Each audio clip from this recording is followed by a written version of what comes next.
Great. So, how you doing? Good morning, good afternoon. As you guys know, I run this huge dog rescue, right? Can you hear me okay? Yes. Do I need this? Do I need this? Yes. Okay. So anyway, I have to work every day. I work 24/7. So nighttime, I'm trying to find out what's going on. We're called networkers, and I'm a rescuer. So networkers from across America, from East Coast to California, these are the dogs that are put on death row every day. It's a horrible, it's not any fun. So we network to another, to another, to another. In California, I'm the rescuer. So then I have to see what I can do. Okay, I am interested if nobody else steps up. We do a lot of things to try to make a difference. These are, at this point, just people's pets. It's no longer just strays out in the world. When I grew up, it was a stray, go to a shelter, and then the owner would recover. Now it's just plain dumping. You all know. Who else from Missouri, Nebraska, Iowa? What are we doing around here? Because it's like this little kind of where all the states come together. So who knows that I was born in St. Louis, Missouri? Yay. My dad was born in Kansas City, Missouri. So my dad is gone along with my mom, and I tried to ask everything I could before they passed. But one of the things I didn't really get to know enough about, I don't feel, was his time here in Missouri. And I know my grandparents then moved down to Arkansas. I don't know why. There's a lot of, we all have questions about our lives and so on. I'm looking out there the best I can without my glasses to see many of you are in my age group, give or take, yeah? And a few youngsters and so, hello. Well, when you're young, you have the world in front of you. And your parents teach you different things. They tell you about grandma and grandpa, they tell you, and some of us are lucky enough to have known our grandparents. And, but it really does make a difference later in life of who you are, the type of person you are, your work ethics, your morals. So this is, I have so much, my life is so huge, and many of you have questions. So to understand what I'm trying to say, I'm born here in Missouri. I've come back many, many, many times. I work with Randy Grimm, Stray Rescue, St. Louis Stray Rescue. I've rescued through into Illinois, where it's poverty-stricken beyond. That's what I do. I'm a real rescuer. I did Hurricane Katrina. That was a life changer. And this many years later, there's just a lot of information people need to know. You really can be on your own. And you think people are going to step up. They're not. Rescuers come in. There's more availability now, but sometimes there isn't. And you need to stay, and people know if you come see me, I have emergency preparedness. That's my mom. And that's me as a rescuer. What you need, it's called survival kits, really. And a lot of people know, but I'm telling you, let me get that in your head really strong. Have your survival kits ready for you, your family, your pets, your friends. Post it, know it, own it, love it, because it's coming, and it's not going to get better, it's going to get worse. It's the environment. Wow, look, more beverages. Thank you. So, in a nutshell, born here, moved at 2 years old to Connecticut.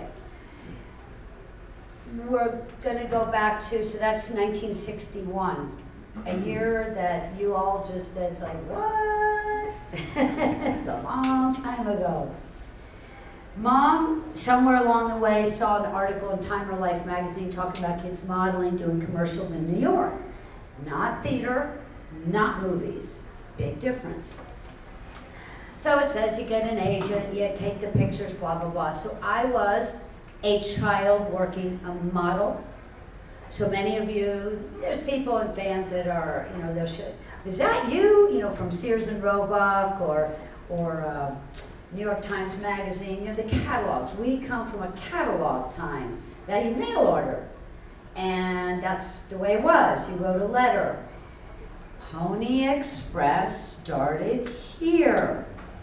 And that is what mail order. You waited to get something in the mail. You waited for a letter from a loved one, or a school, or a friend, family member. Now everything is crazy electronic media, and everybody wants it now. And this is a little too much for some people. And I don't even have, my phone makes no sound, so I can't do it anymore. It's too much because the input, what is coming in, animal, crisis, person, yada, yada, it's too much. They want answers. Corporations want answers. Your bosses want answers. Your family wants answers. Your wife, your husband, your kids. Demand. And it's sensory overload. So anyway, that's about Pony Express. I was like, oh my God, because I get so much mail. I can't do it all. And if you own anything, you've got all of that coming in as well. And it's like, wow. So I look at Pony Express, I'm like, is that where it started? No, I've gone straight to the source. I don't want more mail. So when you work at New York, maybe Chicago, LA, I don't know, if you have a good reputation and you do what is asked of you, especially if you're a young person, work begets work. It's just like this. It's a work machine. And then commercials came along. My first one was Downy fabric softener. I think I was 6. And it was snowing outside. And I had to learn how to jump rope. So Mom would always, you got to play, but you had to work. So it'd be, Linda, come in, you gotta jump rope some more. So you're going, but she always gave me that I would get something, I get to play. I would get a new toy or a dress if I worked and did the job. So that's really how that you get rewarded for your work efforts. And I think that that's what it should be. You get paid for your time. You get something for what you put out there if you're working hard. Work ethics are everything. So I did a lot of commercials, everything from, like I say, Downy fabric softener, Ivory soap, Golden's mustard, Carefree sugarless gum, Welch's grape jelly, blah, blah, blah, blah, blah. A lot of dolls, things like that. So what is it that I wanted? What was the carrot that I wanted for working? I wanted to be a veterinarian. And that's what a lot of people, some know about this, my love for animals. I was born this way. There's no changing who I am. There's no changing who some of us are. So her thing was you save your money and you can go to school to become a doctor for the animals. So that was, for me, that was the words, doctor for the animals. And somewhere around 12 years old, modeling was such that in the winter you did bathing suits, so you were cold as a child. Maybe adults can deal with it better, but it's hard on kids. And in the summer when it's hot and they have fans, but they've got the winter coats and you know you're in your pose because the cameras were so slow and they're stuffing cellophane. Now, we all know you wear, you remember we've all done where you wear cellophane around your waist or your legs in order to lose some weight. Well, it's a little hot. So as a kid, you know, posing, it was hard. It was weird, you know, so it was to keep the wrinkles out, you know, so it looked good in the magazine. And I just told her I was done. I didn't want to do it anymore. So she said, okay. But you still have to finish off your booked ahead of time for a job. So she stopped. Who remembers a dial-up telephone? Remember the payphones on the corner? Yeah, okay. So she would stop right by the UN before we get on the highway to go home and make a call to see could we leave the city? Like, did I have any more bookings, or what was for tomorrow? And so that's when she got in the car and she said, well, we have an interview for a movie. And Mom was a pretty interesting person. She didn't push me to do it. She just told me what I could get by working. And she drove the car. She made everything happen. But she wasn't a stage mother. She wasn't standing there going, you know, pushing me or anything. She would play card games with me, board games with me, books. I loved to read when I was young, and the animals. And so she made sure I was taken care of emotionally, physically. I did gymnastics, I did ballet, I did all the things little girls would like to do. And swimming. We lived on Long Island Sound, so my brother was he was a #1 sailor for his age group, and I used to have to go and sail with him for what's called ballast. So I was the extra 40-something, 50-something pounds. I was a little kid. I'm still little, and so you know I had all of these opportunities. Anyway, this movie came up, and The Exorcist obviously was a #1 book around the world. The Godfather was before that. There was very few novels that made that kind of impact, and we don't have much of it anymore. You'll have the 50 Shades of Grey, you know, that was what everybody wanted to read, except me. So I'm just saying that it's rare. It's like a pet rock. There's not really something that comes out very often that's unique. And so, except the pop dolls. The pop dolls had become a pet rock. So anyway, the movie, went in on the interview, did my part, like you see the little cameras around, and you read dialogue off a page. And so the casting directors, you know, got my little ponytails. I was the Cinderella girl for the New York Times. So they took Cinderella and did this. And that's what Billy Friedkin, the director, wanted, was the innocence. And that's what's so shocking. It wasn't like I was a sick little kid or something. So I'm reading this dialogue. They're looking at me, and I see their eyes. I mean, I remember getting really big, but I don't understand. And they're like, can you read it again, you know, and put more into it? So I'm like, yeah, okay. So you do that. Anyway, they're very excited. Yay. I go sit in the car with Mom, off we go. And I thought to myself, well, that was kind of nasty. I think I won't tell Mom. And that was that. And then we got the call to meet Billy Friedkin, the director. And he talked to both of us. Then he asked us to read the book. Then we came back and we asked the same questions you all asked me. How do you turn your head around? How did the bed move? How did this happen? I asked all the same questions you did. And he said, oh, honey, those are called special effects. Well, in 1972, 73, what? But you can look back and look at movies like Cleopatra, Ben-Hur. They were doing, but different, no CGI screen. We didn't have that. You had to make it happen.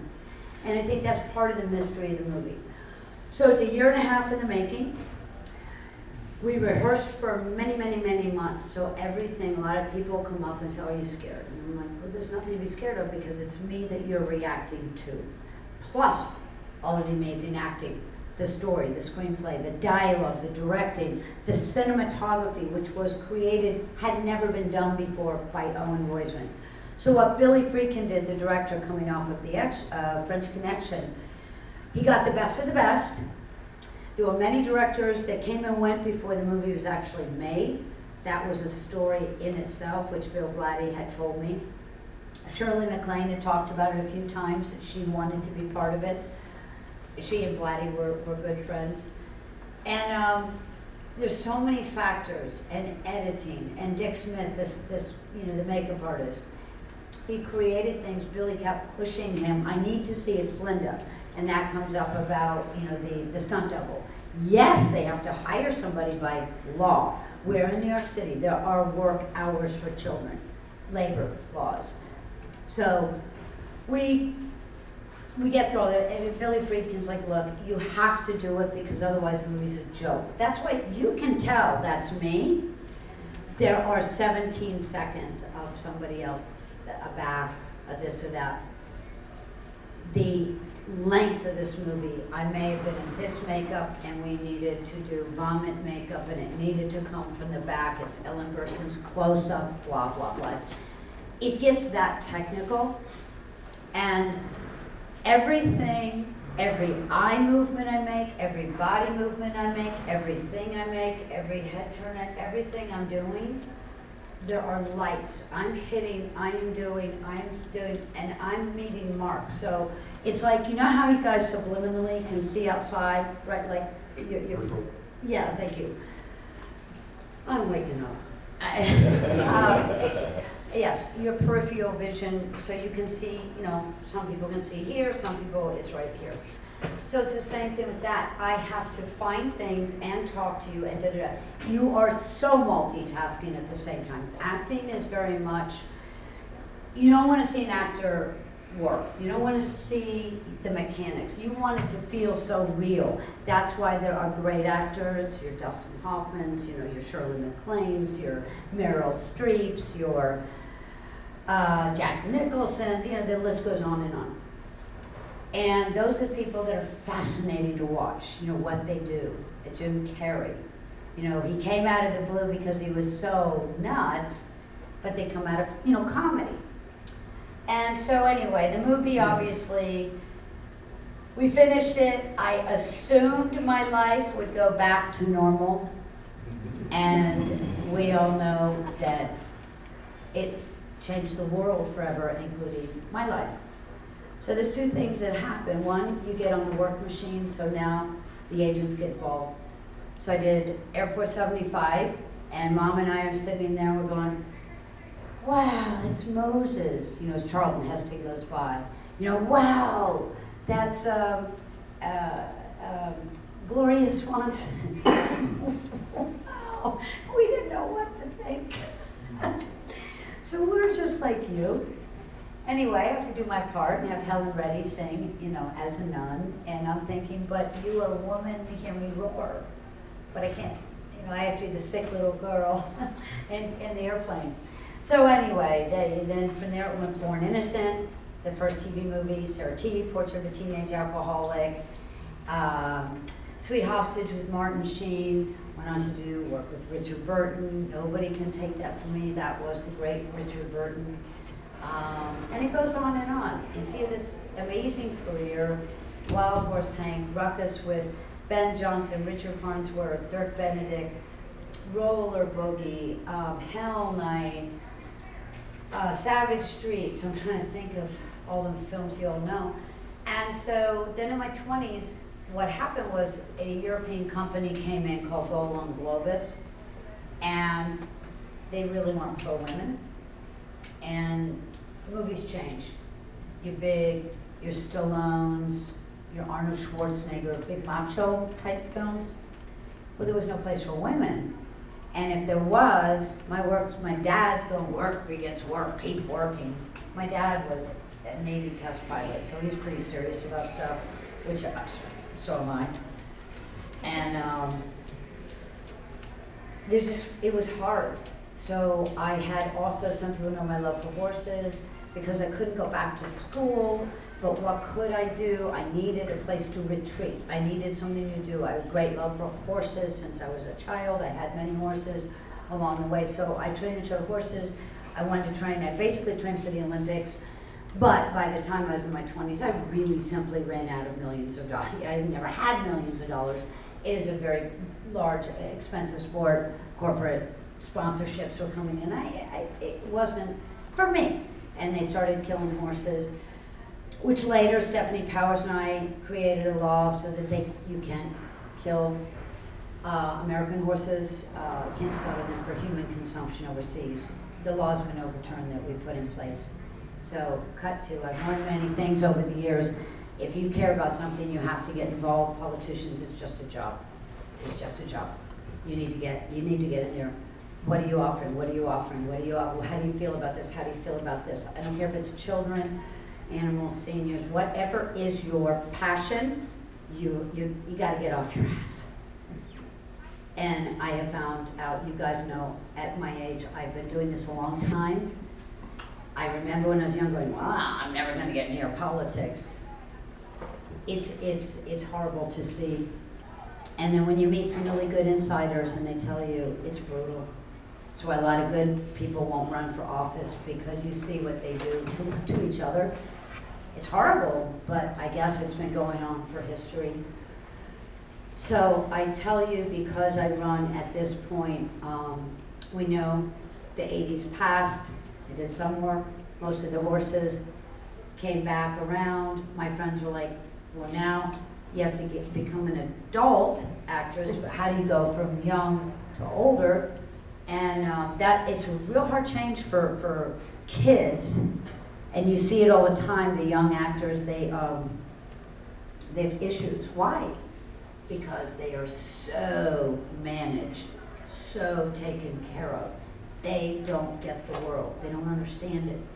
They're out there and people are coming at them, people are using them. They're lost. Mom gave me all the tools to be independent and to survive. That's the difference.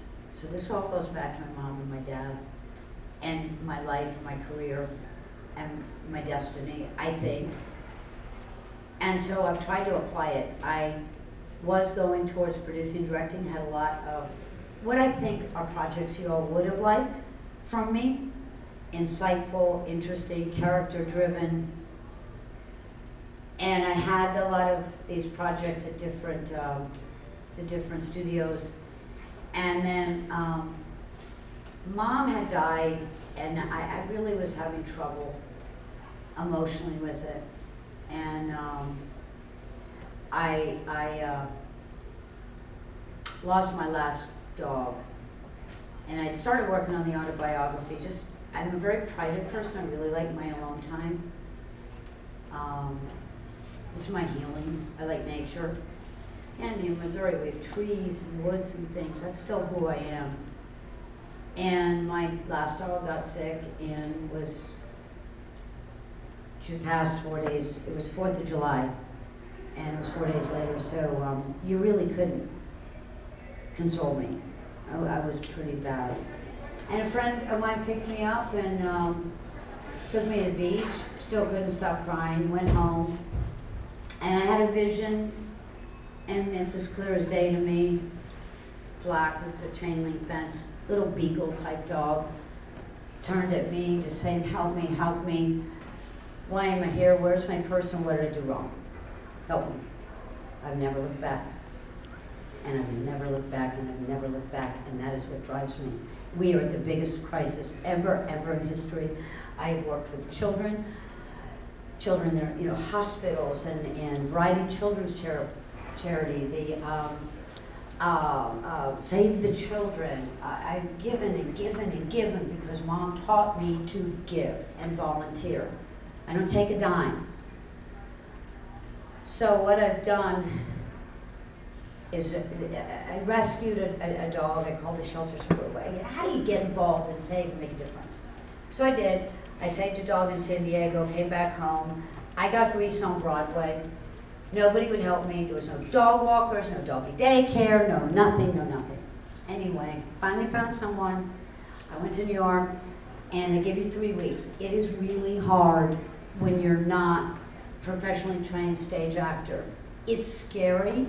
You're in the audience going, oh, what are we gonna see? But for those of us pressured to get on stage and do it, it's as close to a heart attack as you're gonna have. Are you gonna remember? It is like you're just kind of floating, and you have to memorize the script so much, and your movement and your thing and your stuff, and song and dance was new for me. Well, the kids all had strep throat. I opened with strep throat. Doctors say you can't go on stage again. And I'm like, oh heck no, I'm not gonna embarrass myself. So they then put you on steroids. And I didn't want to. And I found out what that feels like. And I told them I'm going off of it. And they said, you can't. And I said, watch me. That was god awful. And so I tell you because it made me more compassionate to people that are on them because of cancer and different things. So I don't look at them any longer and go, why are you so difficult? You look and go, God, I'm sorry. You know, anyway. So then I came home and back to California. Big pit bull followed me home. It was the height of the prejudice of the breed, and everybody said, oh, they're gonna kill you. And this dog, I turned around after I ran home. And I went, you're not gonna kill me. You're asking for help. So with that, we all know the history. I lent a helping hand. Cut to years later, Hurricane Katrina changed. I went down, I rescued.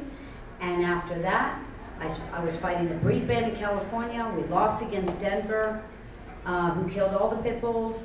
Pit bulls are the original American, by history, the original dog, their family dog, they were babysitters. They have been ridiculed, just like there was a witch hunt against women, just like there was this, just like there's that, there are so many things that are false, and people, you need to do your homework and stop listening to others and placing judgment. If I listened to what the world said about me, I would not be here. It was bad when I was 15 and 16. If they could have hung me, dragged me, done something to me because of the movie that was just something I was asked to do as a child, the world would have done it. That's how I know about the world. That's why I am like I am. Very strong-spirited. Reality is, look out for yourselves. Care about each other, trust no one. Find who you can trust. My mom always said, like-minded people. You find like-minded, that's what this is about, like-mindedness. Do you think there's much judgment that's placed at these conventions? I don't either. Because people accept, if you went around in a Superman costume, you don't see anybody, you know, placing judgment. Green hair. There's no, but I'm just saying, this could not have happened 20 years ago. Oh my God, I come from white gloves and hats. I come from you keep your pants on, none of this stuff. There's a lot of things I don't like, and young girls need to know that they need to just keep their clothes on a little better. There are reasons for it. It's so you don't get hurt. There's definite reasons for things. Uber drivers, they're just trying to make a living. Look what's happening to some of them. So you all have to take care and use precautions no matter what you're doing in life. So I run one of the largest dog rescues in America. It was not my intent. I thought after Hurricane Katrina, which was one of the most life-changing events for me, I'm pretty sure it is what they consider a post-traumatic stress syndrome, because what did not happen? What did happen, what was allowed to happen, and what didn't happen to call for help, SOS, those people didn't get it. They didn't get the help.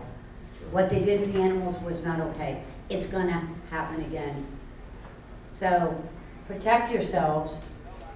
I'm on a mountain outside of LA. It's not that it's far, it's where we're chased to go because there's nothing in the city. And I don't want to be in the city if an earthquake is truly going to happen. Everybody knows. Right now we're facing fireballs out there. I have never seen anything like it. It's nothing we're used to. I promise you, when they say fire, you don't know. It's taking out cities, guys. Little communities. That's not right. We're not raised like that. You have a mountain fire. You have something. I'm telling you, what's going on out there is